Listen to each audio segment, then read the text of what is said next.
Welcome back to Beijing. China has the largest active military in the world and more naval ships than any other country. Despite the show of force, Beijing has not fought in a war in more than 4 decades, leaving its troops largely untested. Tonight we look at China's military buildup. China's military falls under control of the Chinese Communist Party rather than the state. The command structure includes not just military officers, but political leaders too. Have you seen a change from the time you served and now in the PLA? Of course, tremendous changes, because I actually started my service in 1979. That is a time when China started opening up and reform. So I have seen all the changes. Joe Bo is a retired senior colonel who served in the People's Liberation Army. He's now a senior fellow in the Center for International Security and Strategy at Tsinghua University. You can imagine what a kind of sea change it must be, right?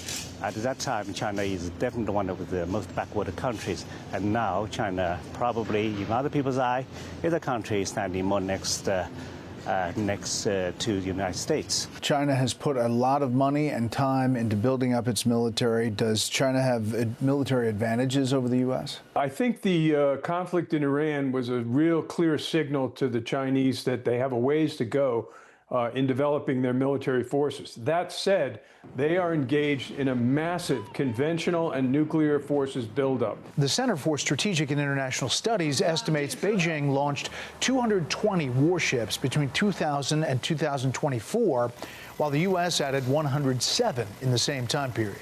The U.S. and China are the 2 largest military powers. How does China view the U.S. militarily? The goal is to become a world-class military by 2049. If you talk about, our capabilities around the globe, I think we are far behind the United States. But if you are talking about, our military capabilities in the periphery, I think this is closing. The number of Chinese naval ships now surpasses the number of U.S. vessels.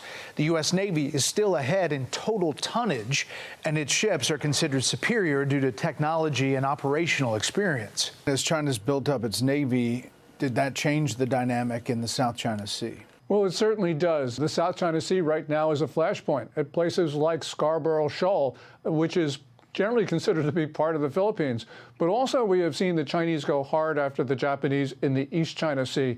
So they've got a numerical advantage there. They've got the bases in the Spratlys in the southern portion of the South China Sea. And that really means that in a fight, the Chinese have a built-in initial advantage. China has also built its own islands in the disputed waters.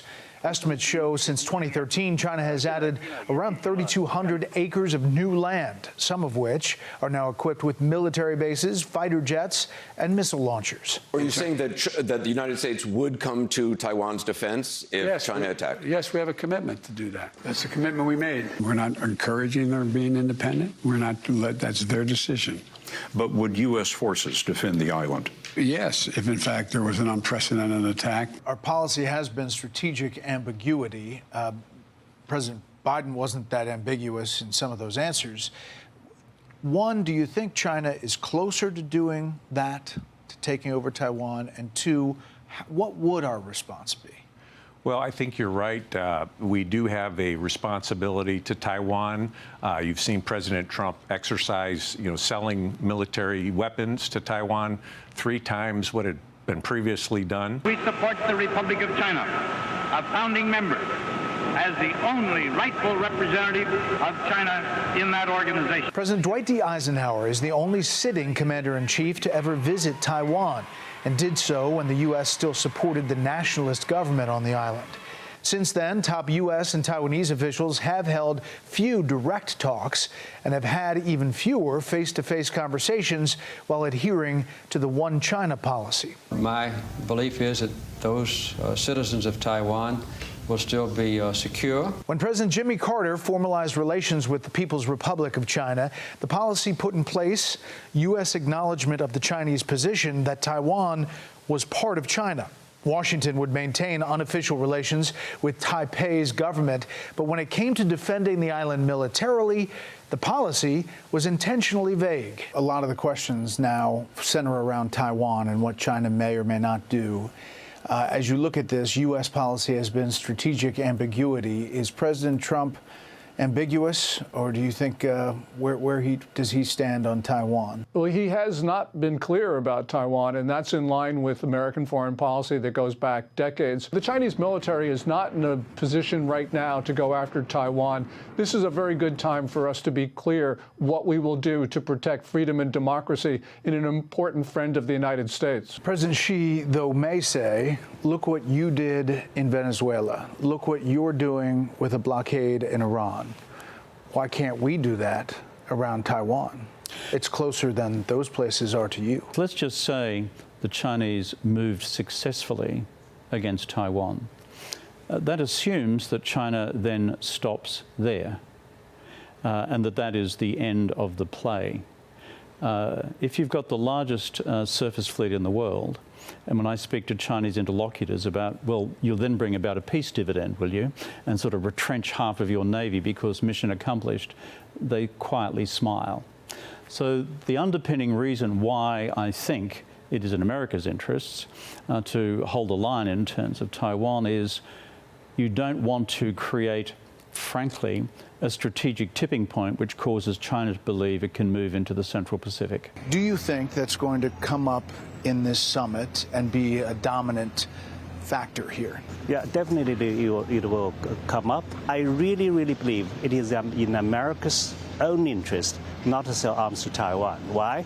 Because now China simply has more tools in the toolkits, be it sanction or be it military exercises around islands, which if this kind of arms sales continue, will definitely become more frequent, more sophisticated, which eventually would make the situation more tense. Along with a focus in naval assets, President Xi has also boosted China's space program. Bill, you wrote about the Space Force and the report predicting a future conflict with China when it comes to space. Yes, the Space Force is saying they looked out at 2040 and they saw what they said is low-level or gray zone warfare. That is really conflict below the level of actually firing lasers or missiles or that kind of thing. I think we're already kind of in that kind of a zone right now, except the U.S. side is rather refusing to recognize it. Beijing is not part of the International Space Station program.